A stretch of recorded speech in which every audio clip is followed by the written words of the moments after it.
Hey there, guys and gals, hepcats, cool kittens, friends and foes. Welcome to Back of the Cereal Box, my brand new podcast here on YouTube and Facebook. And I am your host, the prophet of pop culture, John B.Pyka. You can call me Johnny. And what is Back of the Cereal Box? Well, this is a brand new podcast where we get together, you and I, and we talk about cool geek pop culture over a big bowl of cereal. And this morning, we're going to be eating Cinnamon Toast Crunch, in my opinion, the greatest breakfast cereal ever made. And who am I? Well, you see it on the screen. I am the prophet of pop culture. Now, that is a nickname that was given to me when I was the host and producer of Tales from the Geek on comicspriceguide.com. I did 117 consecutive episodes of that show with Dee Barty and Jesse Lee and Justin Smith. And because my predictions about pop culture came true so often, they gave me that title, that label, and I'm sticking to it. So, Cinnamon Toast Crunch, we're going to talk about stuff I've discovered this week, stuff that I've gotten turned on to this week, and we'll do some movie reviews and some TV reviews and even talk about comics and toys, and then we'll talk with you guys. We're interactive, so you can actually post comments, and I'll respond, and if you would like to be a surprise co-host, a guest on air, post a comment, and maybe we can make that happen.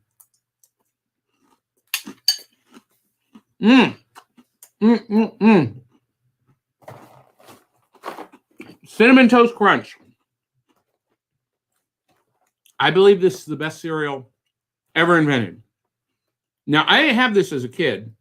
This is Saturday morning, and they have Cinnamon Toast Crunch on when I was a kid, but every Saturday morning, we would sit at the breakfast table, or actually on the couch in the living room, eating our cereal, watching Saturday morning cartoons. And, you know, we don't have Saturday morning cartoons like we used to when I was a kid. Now we have Netflix and Hulu and Disney Channel and you know, Cartoon Channel, Cartoon Network, Boomerang, all of that. So we don't have that must-see appointment TV on Saturday morning anymore. I kind of miss that. Don't you guys?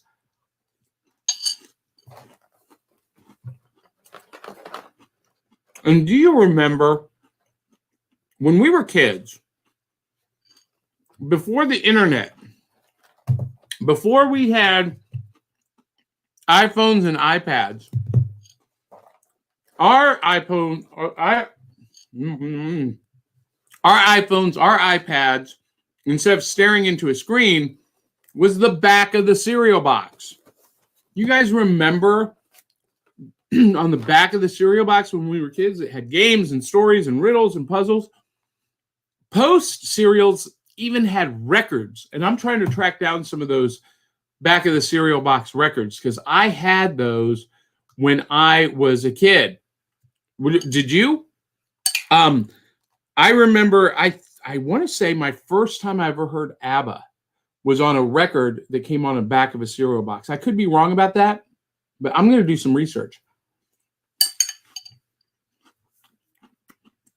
So this morning, we're going to be watching, after the show, me and the family are going to sit down with the new relaunch of Animaniacs. My children have never seen Animaniacs. And we're going to sit down this morning over a bowl of cereal and breakfast and watch Animaniacs. Have you guys seen Animaniacs yet? The new Animaniacs? It just launched yesterday on Hulu. We're so excited. And so we're going to do that. Now, besides leaving comments, you can also tip your host. PayPal at johnnydelarocca.or@yahoo.com. Johnny Delarocca is my nickname, my character name, given to me by a producer, and it became a character that I performed. So let's talk movies. We're going to talk about stuff that I discovered this week. This show is about my weekly discoveries. And I didn't have a chance to get the graphic, but there's a movie called Jingle Jangle with Keenan Peele, or Key, not Peele. The Key of Key and Peele, or Peele and Key, whatever. And Forrest Whitaker, and it's a musical, and it's a musical that feels like, you know, your favorite old blanket that you like to wrap up in, because it borrows from Wizard of Oz, it borrows from Willy Wonka, it borrows from Mr. Megorium's Wonder Emporium. It borrows from the Imaginarium of Dr. Parnassus. It borrows from The Greatest Showman. It borrows from Hamilton. It borrows from Mary Poppins. I mean, it's got all those feelings that it hits all of those trope notes. Okay, and that it's one of those movies that you just love because it feels so familiar. And it is a musical, and it's got a very Greatest Showman meets Hamilton feeling. It's set in Edwardian era, bright colors, which I love. You know, it's kind of Crayola colors, and I love that. I'm also drinking this morning ice water, kiwi strawberry. So I see some viewers in. Guys, please post a comment. Let me know you're here, because we're using StreamYard, and it doesn't always tell me who is watching. So if you're watching, post a comment. Let me know. Feel free to ask a question too. So, got to talk about the big piece this week. I'm talking about The Mandalorian. So this is a graphic from Mandalorian Chapter 11, but this week we had Chapter 12, and I'm just going to give you my 2-minute thoughts about Mandalorian Chapter 12. First of all, last week, Chapter 11, seeing Bo-Katan from the Clone Wars, was epic. This week, Mando goes back to Navarro.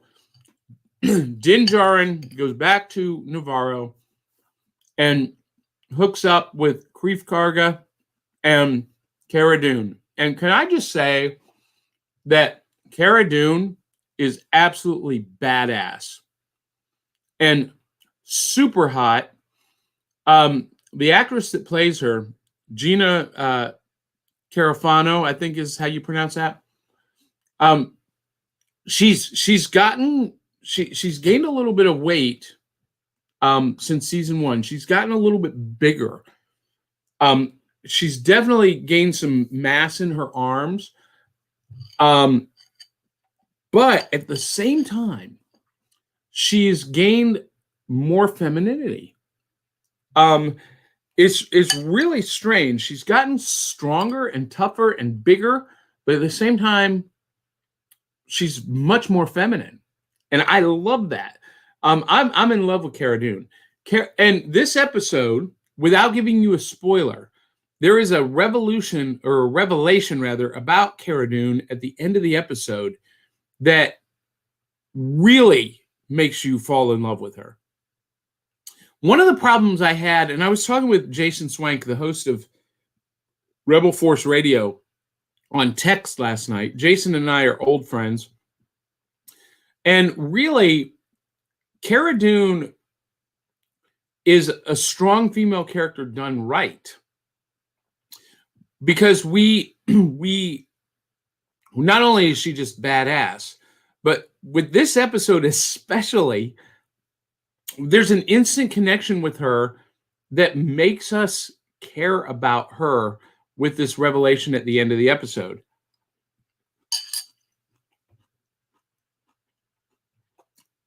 And this is a problem that the sequels have had, especially with Rey. There was no reason for me to care about the character of Rey. Now, I liked her a lot because, look, I'm a fan of strong female characters. I really am. Over here on my bookshelf, Star Wars Black Series, Hera from Rebels. I'm hunting down Ahsoka and Sabine Wren. Out of this new series, the Rebels characters, I saw Kanan Jarrus the other day. I saw Zeb. I'm really not interested in them. I'm only interested in the female characters. I've got Rey up here. I've got Leia. I didn't realize I've got 2 Darth Vaders. 2 Black Series Vaders. That's interesting. Anyway, I'm interested in the strong female characters. And this episode just made me love Cara Dune in a way that made me forget that I even want to see Mara Jade on this show. Next week, we'll see, hopefully, Sabine Wren with Ahsoka. We will see Ahsoka next week. Rosario Dawson will be playing Ahsoka. I'm super excited about that. What do you guys think about Mandalorian Season 2 so far? Post your comments. Let's talk about it. Because this show is all interactive with you. And I want to remind you that this is our first official episode. And if you like what you see, make sure you tip me, johnnydelarocca@yahoo.com. That money just goes to making the show better. And I realized I didn't even turn on the studio lights this morning. This is all natural light from my window. It looks pretty good, though. If you like this look, let me know. All right, so next on the agenda, we've got our Cinnamon Toast Crunch. We got our milk. We've talked about Mandalorian. I need to show you what I found this week. I'm so excited. So, 2 things. Great Escape. I found all 5 episodes of Smoke and Mirrors. Now, this is a comic book series that was published by a magician friend, John Armstrong. And he actually was here in Nashville last year at House of Cards. I got to, he was on stage. I was doing close-up. But this was a hard series to find when it came out in comic shops. It's from IDW. It came out, I want to say, maybe 5-6 years ago now. It's been a while. And I've never read it. I found the complete series. Now, I was super excited to find this right beside it. And that is all 6 episodes of High Roads. I have the first issue, and it's a World War II pulp action adventure with a Japanese samurai, a mini Hitler, and Nazi android zombies, a Captain America style hero, and of course a blonde bombshell. I read the first issue. I want to keep saying episode. I read the first issue and was hooked, and could never find the other 5 issues because it's from an indie creator called Cliffhanger, and I found it yesterday. I'm so excited about it, and super stoked. let's talk about brand new comics for a minute. There's only two that I really read this week.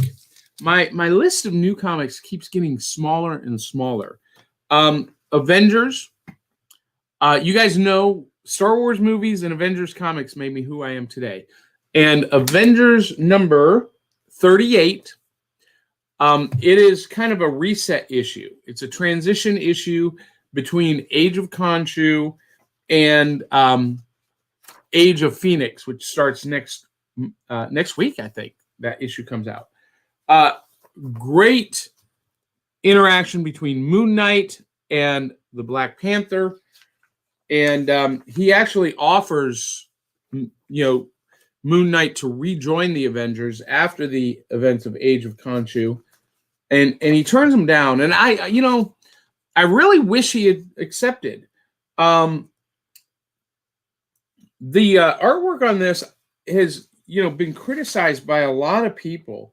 It's Mark Morales and Jason Keith, but I really love kind of this bold, just big, bold, almost kind of, I don't want to say blocky, but just strong art style. Nice surprise was a guest appearance by Iron Fist and Doctor Strange, along with Ghost Rider. It's not this issue that has a bunch of action. It's resetting the table. But there's some good character moments in there. Finally, the final issue of Moonshine.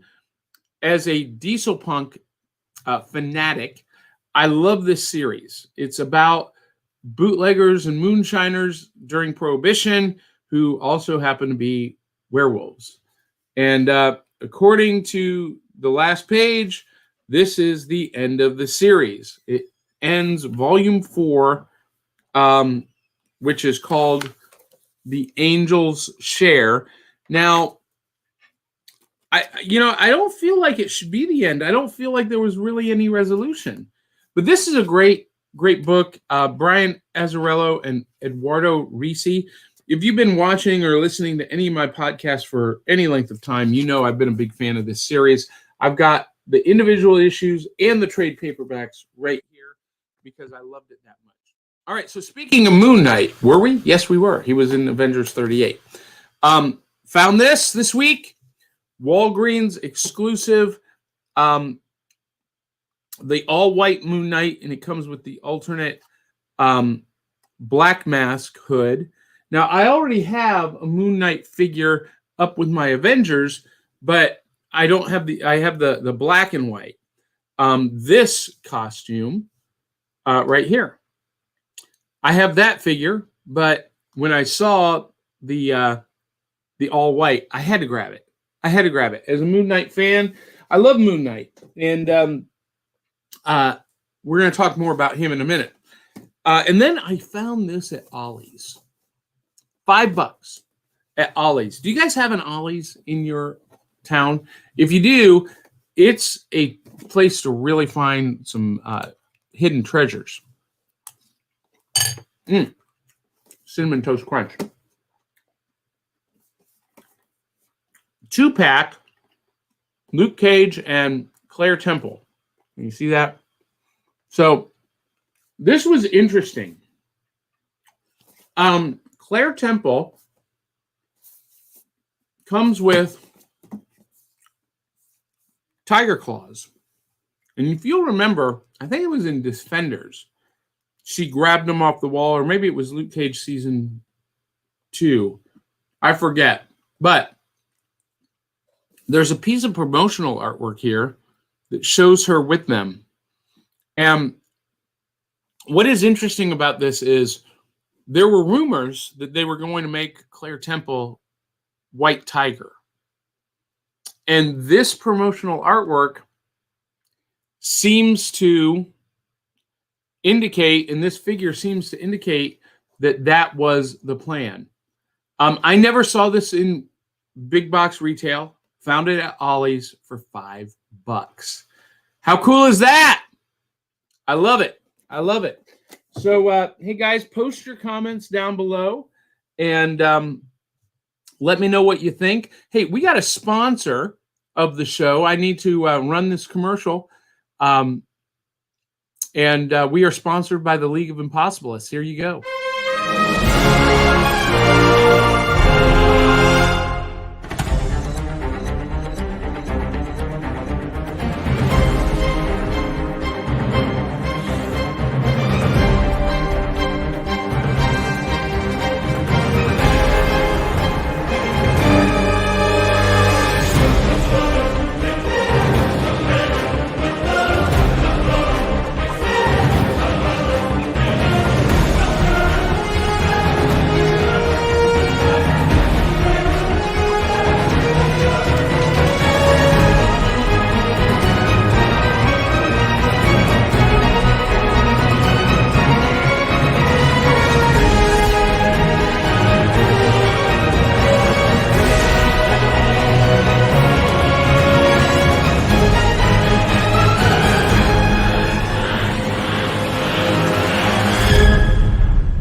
How cool is that?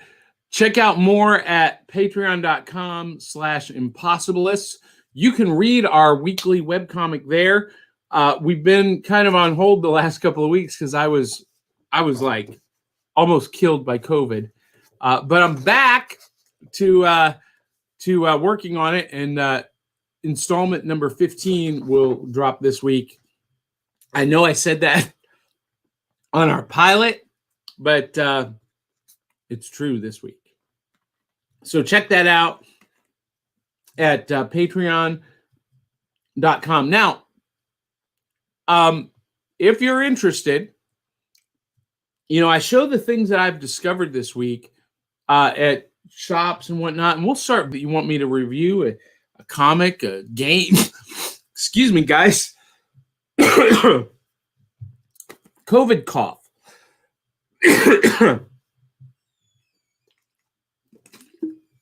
For those of you who don't know, I did have COVID-19, and it's been 6, maybe 7 weeks ago, and it's still leaving some residual problems, mostly a cough.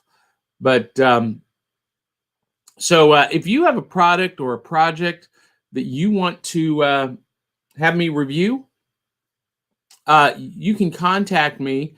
Let me put up my email address right here at johnpyka.com, and we'll talk about how to do that. All right, so I'm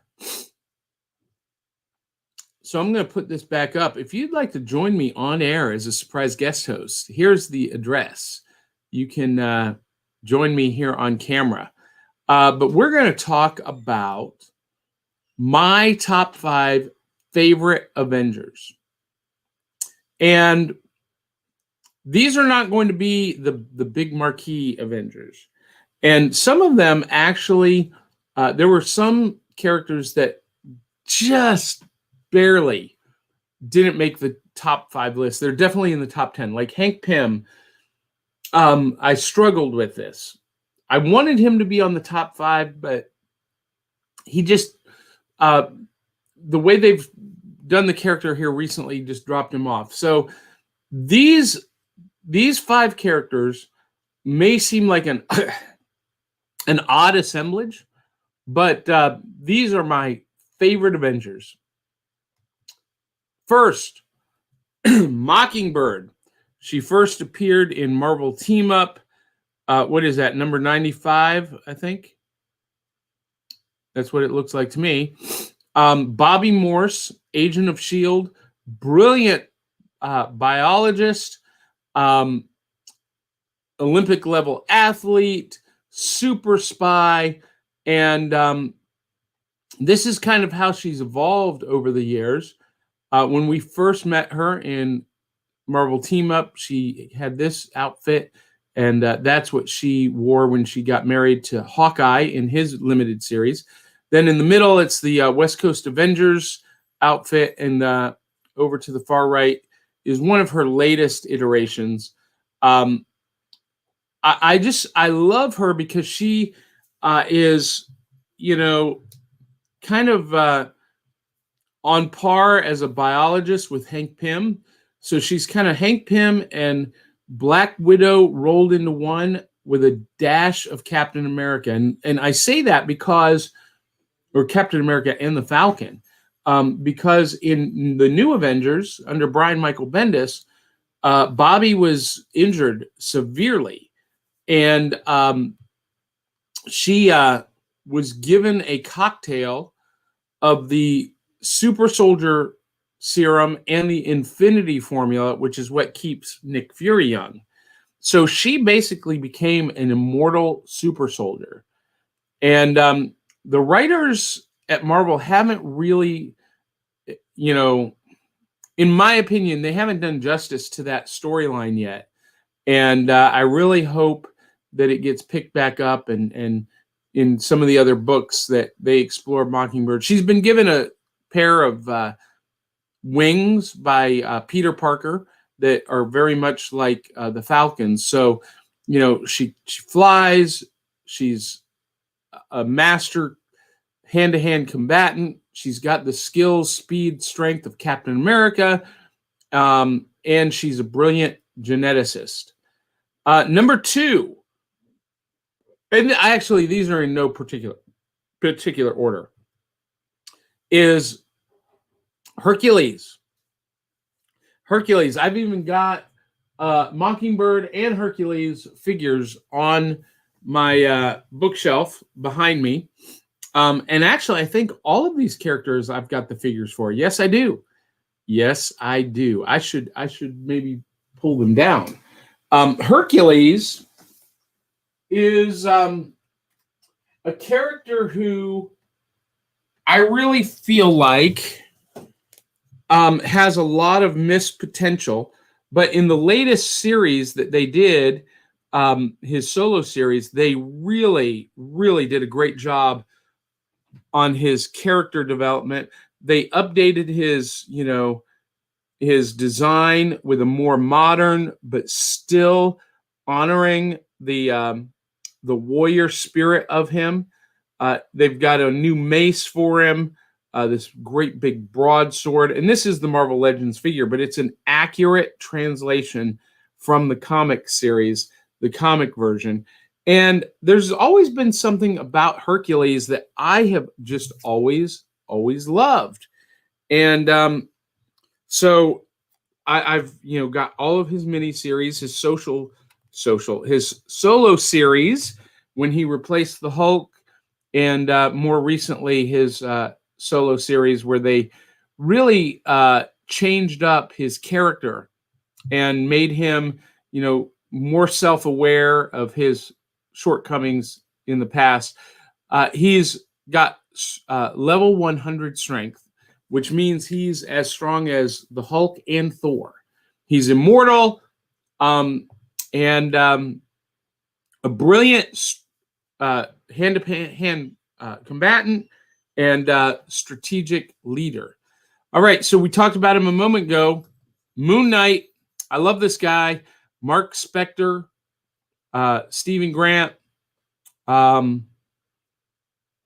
Jake. Why is his other identity? He's basically got 4 personalities, 4 identities, and Moon Knight is just one of the 4. And depending on how you read his series, especially the series that was kicked off by Warren Ellis and then extrapolated on by I hate that I can't remember his name because he did such a great job of writing the psychological aspects of Moon Knight. This is going to come back. If you guys can think of the writer who finished up his series, post it. I hate that I can't remember it. But Moon Knight, the Fist of Khonshu. And I first became exposed to Moon Knight in a Marvel team-up issue where Moon Knight teamed up with Spider-Man, Daredevil, Iron Fist, Power Man, to fight the Purple Man, and just loved it. Loved it. A lot of people say he's just Marvel's version of Batman. He's so much more complex than Batman. He's got, depending on how you read him, he's got the powers of the god of the night, the Egyptian god of the moon, Khonshu, and very cool character. And those three, Mockingbird, Hercules, and Moon Knight together, would be an impressive team. Now, if I were building a team with those three, I would add Hellcat and Dr. Voodoo, maybe Iron Fist to round it out to 6, as kind of an ideal super team. But I need to talk about another favorite in my top 5. And look, these 5 would make an awesome team, especially with Hercules and She-Hulk.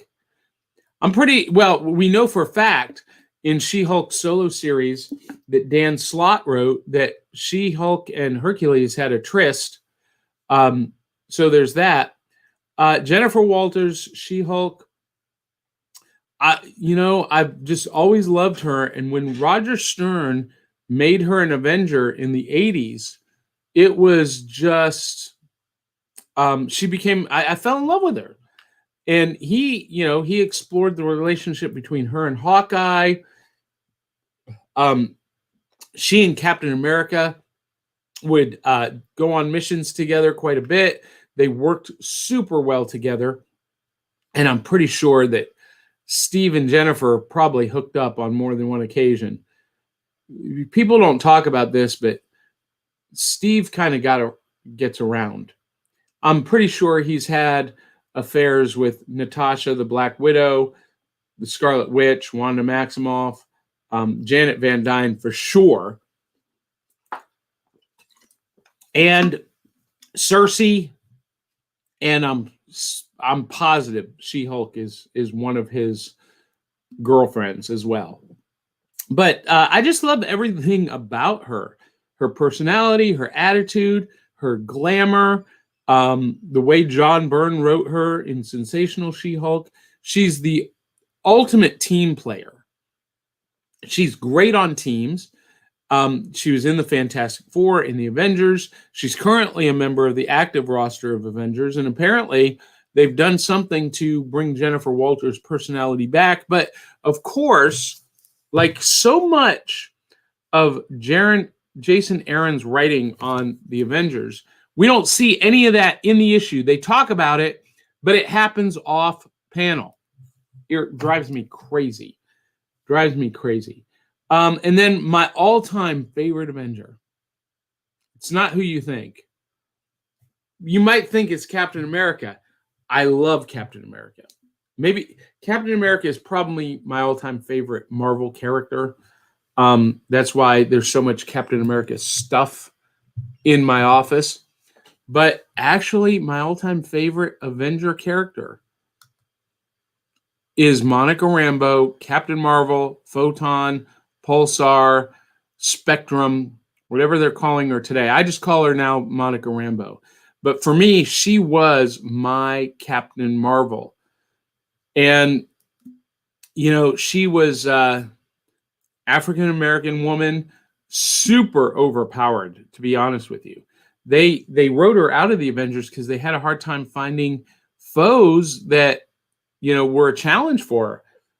Because this Captain Marvel controls all of the energy, not just controls, but can become any energy in the electromagnetic spectrum, from gamma rays to X-rays to visible light. She can even control other energies on the fringes of the electromagnetic spectrum, like magnetism. She's gone toe-to-toe with Magneto and, controlled or negated his powers. So she's a brilliant leader. She was leader of the Avengers for a short time.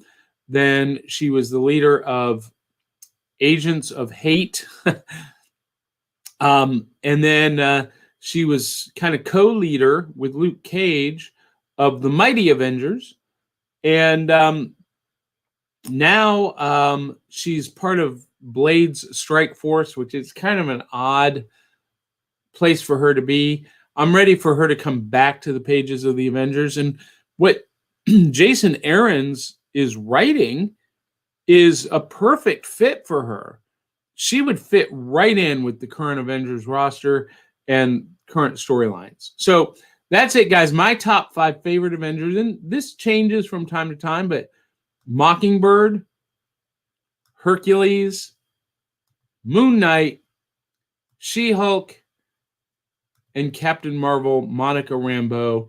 I would love to know who your favorite Avengers are. So comment down below and let me know. We got a few viewers. Post a comment. Let me know who you are.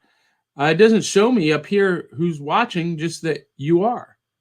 And I would love to interact with you. This is an interactive show, so post your comments and we'll chat back and forth. If you want to be on the broadcast, right here's the address. You can type that in and join me live on air. How cool is that? All right, so viewer comments, leave some comments. Otherwise, this is a really short show. Don't forget, tip your host, PayPal at johnnydelarocca@yahoo.com. Sorry, guys. Hate that I got that cough hanging on. You know, I guess I'll share with you guys. So COVID has completely reordered my priorities. You know, I came close, and I'm still dealing with after effects. You know, I've got blood clots in my lungs, still having trouble breathing, sometimes getting dizzy, having vertigo. And this is 7 weeks later, and I'm on medication for it, blood thinners and, you know, steroids and the whole 9 yards.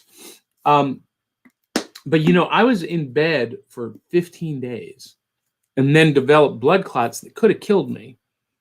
And, you know, after spending a weekend in the hospital, you know, I really reordered a lot of my priorities. You know, I thought about my 30-year career as an entertainer, you know, magician, singer, actor, storyteller, and how much I've missed with friends and family. Because I'm always doing a show. I've always got a rehearsal to go to. I've always got a trip to go on. And, you know, I just kind of came to this place where I don't care about any of that stuff anymore. I don't care if I ever get in front of an audience right now. That may change down the road, but right now, all I want to do is travel, eat good food, spend time with friends, play games, watch cartoons. You know, do podcasts as a creative outlet, but I have no desire to perform on stage ever again. And I'm still doing ghost tours, but not for much longer. Once I get some new tour guides trained, I'm going to step back. I just don't have that desire anymore. And for some of you, that's a real shock, because being on stage was like a drug for me. It was, you know, my purpose to bring joy to audiences, to make people laugh, cry, and sit at the edge of their seats. And I just don't have that desire anymore. So you'll see a lot less of me live. I was supposed to be at a comic book convention today. I may go, I may not. I'm not going to set up. I'm not going to be vending all day. I normally was. But I don't want to do it. You know, I've been dealing with vertigo this week, so I'd rather stay at home, watch Animaniacs with the kids, and just kind of take it easy today.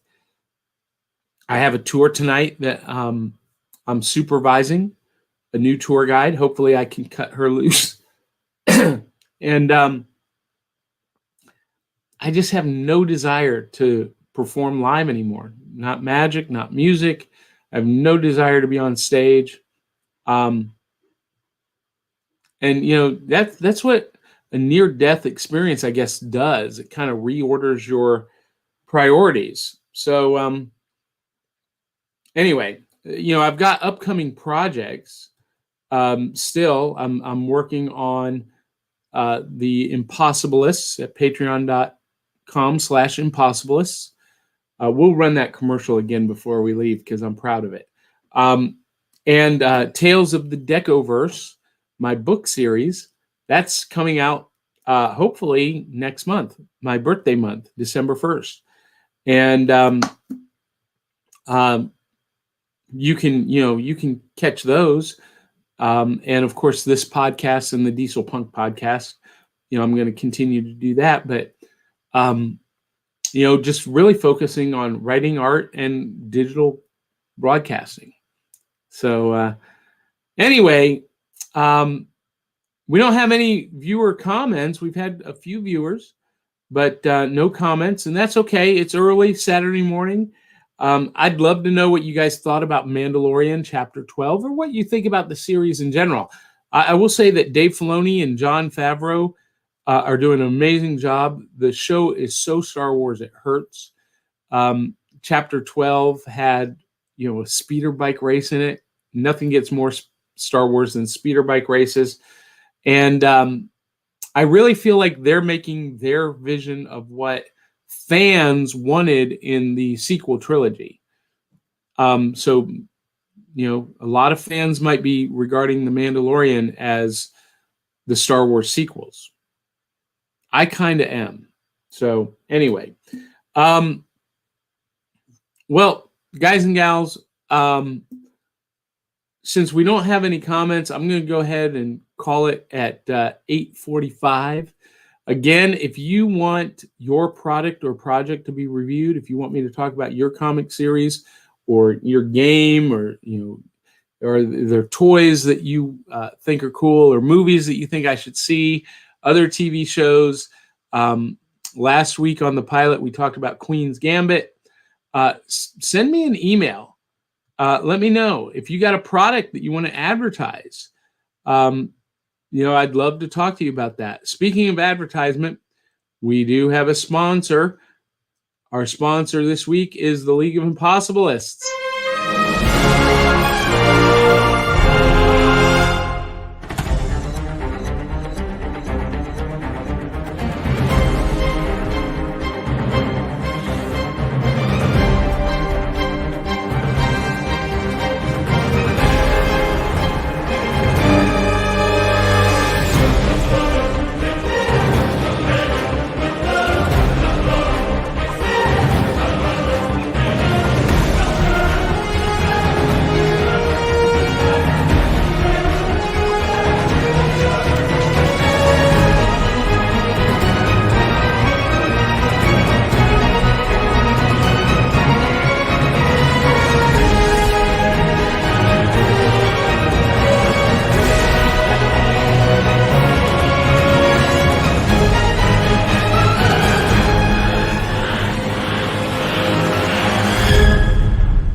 All right, guys and gals, that is it for this episode of Back of the Cereal Box. Thanks for joining me and sharing a big bowl of Cinnamon Toast Crunch. Tune in next week for your dose of weekly geek pop culture. And remember, this show is better when you interact. So make sure you post comments and share this with your friends on YouTube or Facebook. And tell people to come join the fun. So I'm going to sign out, and until the next time, we'll catch you on the flip side. You're welcome.